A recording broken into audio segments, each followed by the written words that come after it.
Burkina Faso, impuissant face à la recrudescence du terrorisme, le capitaine Traoré accuse désormais le néocolonialisme.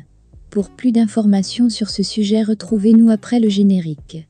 Mais avant de commencer, n'oubliez pas de vous abonner et d'activer la cloche de notification pour ne pas manquer nos prochaines vidéos. Bon visionnage.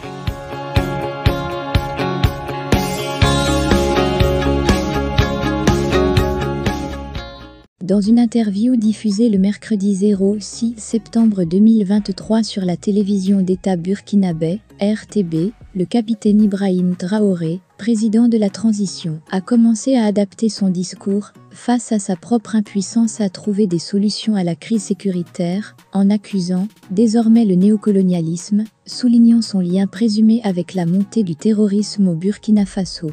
D'emblée, il a affirmé que le néocolonialisme et le terrorisme sont étroitement liés, considérant ce dernier comme une manifestation du premier.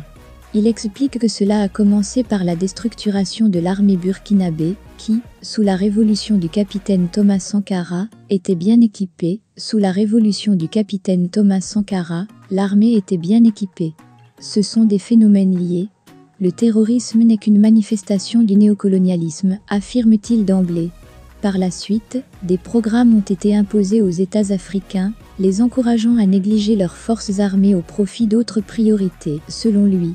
Cela a entraîné la dégradation des capacités militaires nationales et, parallèlement, la promotion de la mauvaise gouvernance. Un programme s'est imposé à nos États, et on a dit de laisser l'armée et de se concentrer sur autre chose.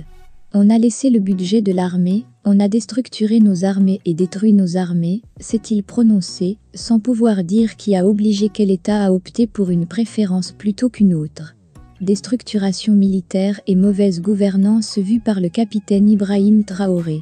Pendant ce temps, on a encouragé la mauvaise gouvernance, après le terrorisme s'invite. On dit que vous n'avez pas d'armée, vous êtes faible. Il faut qu'on vienne vous aider. Et on vient s'implanter. L'objectif est tout autre. C'est pour venir encore nous coloniser sous cette forme. Donc c'est un schéma très bien préparé, il faut comprendre ça comme ça, a souligné le chef de la junte, en n'apportant aucun fait précis à ces allégations.